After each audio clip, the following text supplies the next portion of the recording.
नमस्कार दोस्तों, अभी हम इस वीडियो में आप लोगों को सामाजिक विज्ञान के 5 गो 2 नंबर वाला सब्जेक्टिव क्वेश्चन आपको बताने वाला है। और यहाँ से आपको 8 नंबर फिक्स होगा, क्योंकि 5 गो में से 4 गो एकदम कन्फर्म में पूछेगा, 8 नंबर आपका ऐसे ही मिल जाएगा। तो पहले एक बार मेरी बातों को सुन लीजिए, मैं पढ़कर सुना देता हूँ सारे क्वेश्चन का आंसर, सारे क्वेश्चन, और उसके बाद से आप इसको कॉपी में लिखकर याद कर लेना, क्योंकि सुनने से ज़्यादा प्रश्न याद होता है। मैं अच्छे से आपको समझा भी दूंगा और इसको मतलब ना अच्छे से आपको बता भी दूंगा, ताकि आप लोग अच्छे से याद कर लो। और इसका पीडीएफ आपको ना हमारे व्हाट्सअप ग्रुप में मिल जाएगा।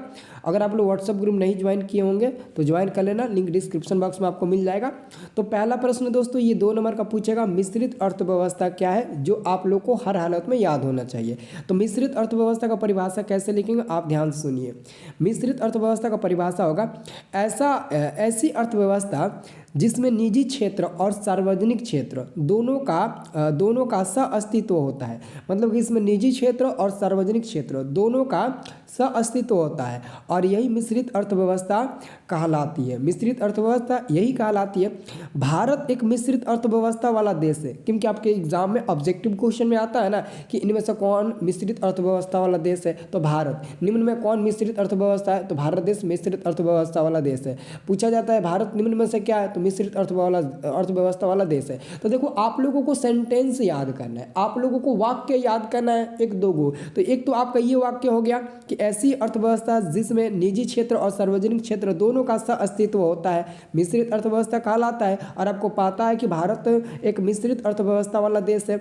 निजी क्षेत्र से कंपनियां के लाभ के उद्देश्य से उत्पादन करती है। जो निजी क्षेत्र होती है ना, वो कंपनियां मतलब ना राष्ट्रीय स्तर पर लगाती है, और वहीं पर वो कंपनियां लगाती है जहां पर ज़्यादा मतलब ना उस कंपनी का फायदा होगा। जैसे मानते हैं कि चाइना वाले मोबाइल लॉन्च करते हैं, तो वो उसी मतलब देश में ज़्यादा लॉन्च करने की कोशिश करते हैं जिस देश से उनको ज़्यादा फायदा होगा, उसकी मोबाइल की ज़्यादा बिक्री होगी। जैसे कि मानते हैं रेडमी फ़ोन है, तो चाइना का रेडमी फ़ोन है, तो हमारे इंडिया में उसकी कंपनी है, और इंडिया में मतलब कि वो सेल ज़्यादा करता है, तो मतलब इंडिया से वो ज़्यादा कमाता है। वो वैसे ही दोस्तों निजी क्षेत्र में वही कंपनियां लगाएगा जो उस कंपनी से ज़्यादा कमाएगा, और ये उसी जगह पर लगाएगा जहाँ पर इसकी बिक्री ज़्यादा होगा। और सार्वजनिक क्षेत्र देखिए, सार्वजनिक क्षेत्र का मतलब हुआ सार्वजनिक क्षेत्र कंपनियां जन कल्याण के उद्देश्य से कार्य करती है। मतलब कि ये समझ लो ना, एक तुम अपना खुद का व्यवसाय समझ लो, ठीक है ना, वो हमारा सार्वजनिक हो जाएगा। ओके, अब देखिए आपका एक अगला प्रश्न आता है, दूसरा नंबर। ये क्वेश्चन है कि आर्थिक नियोजन क्या है। आर्थिक नियोजन, ये परिभाषा याद करना बहुत जरूरी है। इसका परिभाषा देखिए, आर्थिक नियोजन वह प्रक्रिया है जिसके अंतर्गत पहले से निर्धारित उद्देश्यों की प्राप्ति के लिए सीमित प्राकृतिक संसाधनों का कुशलपूर्वक उपयोग किया जाता है। तीव्र आर्थिक विकास एवं सामाजिक कल्याण के इस नियोजन का मुख्य उद्देश्य होता है। बस यही तो लिखना है आपको। एक बार इसे लिखेंगे और एक बार पढ़ेंगे तो ये ऑटोमेटिक आपको याद ही हो जाएगा। आर्थिक नियोजन वह प्रक्रिया है जिसके अंतर्गत पहले से निर्धारित उद्देश्यों की प्राप्ति के लिए एक सीमित प्राकृतिक संसाधनों का कुशलपूर्वक उपयोग किया जाता है। तीव्र आर्थिक विकास एवं सामाजिक कल्याण के इस नियोजन का उद्देश्य होता है। ये आपका हो गया।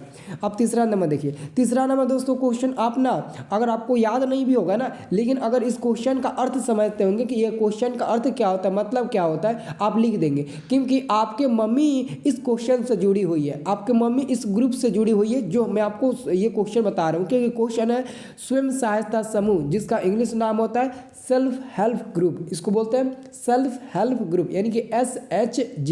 ये सेल्फ हेल्प ग्रुप आप लोगों को पता होगा ना, आपके गांव देहात में देखे होंगे कि आपकी मम्मी, आपकी चाची या फिर आपके दादी, जो भी होगा, औरतें जो होगी ना, वो एक ग्रुप से जुड़ी होती है, स्वयं सहायता समूह, जिसको ना स्वयं सहायता समूह ही बोलते हैं, उसको दूसरा नाम हम लोग नहीं बोलते हैं, और जुड़ी होती है। उसमें 10 से 12 महिला होती है।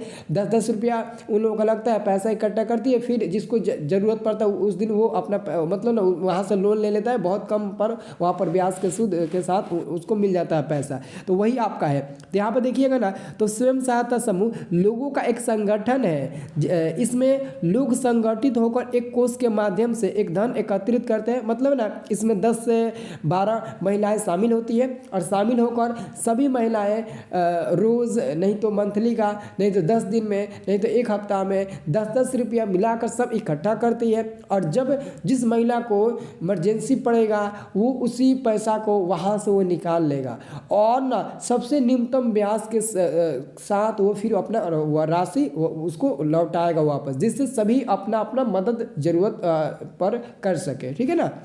अब देखिए, तथा समूह के जरूरतमंदों के लोगों के लिए ऋण प्रदान करते हैं, वही जो मैं अभी आपको बताया।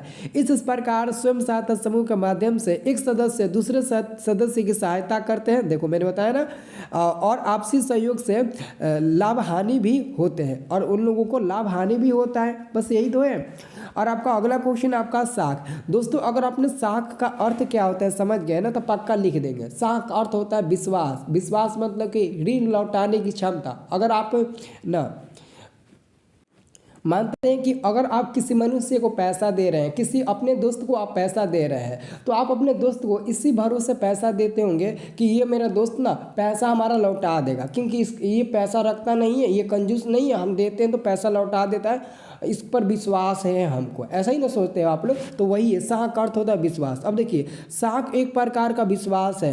इसी के आधार पर एक पक्ष दूसरे पक्ष को पैसा का संसाधन उपलब्ध कराता है, मतलब इसी आधार पर एक व्यक्ति दूसरे व्यक्ति को पैसा देता है, इस भरोसे पर कि दूसरे पक्ष उसे नियत समय पर लौटा दे या फिर वापस कर दे। मतलब कि साख एक प्रकार का विश्वास होता है और इसी विश्वास के आधार पर एक व्यक्ति दूसरे व्यक्ति को पैसा देता है और वो ये भी सोचता है कि जब मेरे को काम पड़ेगा या फिर जब वो पैसा लेगा तो कुछ हमको एक डेट देगा कि आज हम ले रहे हैं तो कल नहीं तो परसों दे देंगे, और उस मतलब ना दिए हुए तारीख के समय वो लौटा दे, तभी हम लोग उसको पैसा देते हैं। ठीक है ना। तो ये हमारा 4 नंबर क्वेश्चन हो गया। अब 5वां नंबर क्वेश्चन देखिए, यहाँ पर देख सकते हैं साख के 2 पक्ष होते हैं, एक ऋणदाता और एक ऋणी। ऋणदाता मतलब कि ना क्या होता है, ऋणदाता मतलब कि जो ऋण देता है, और ऋणी मतलब कि जो ऋण लेता है। मतलब कि हम आपको पैसा दे रहे हैं तो हम ऋणदाता हो गए और आप क्या हो गए तो ऋणी हो गए। अब देखिए अगला हमारा है समोच्च कृषि से आप क्या समझते, इसको आप लोग याद करना। समोच्च कृषि से क्या समझते, इसको अच्छे से रट लेना।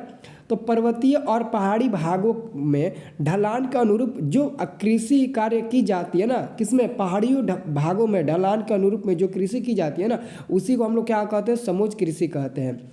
इसके तहत तीव्र दलों वाली भूमि पर मेड़ बनाकर कृषि किया जाता है। इसके द्वारा मृदा अपरदन को रोका जा सकता है। इसके द्वारा मृदा अपरदन को रोका जा सकता है। तो हमारा आंसर क्या मिलेगा, ये हमारा आंसर मिलेगा। तो आप इसे अच्छे से याद कर लेना और सारे क्वेश्चन को ना आप अच्छे से लिखिए और पूरा आंसर यही लिखिएगा।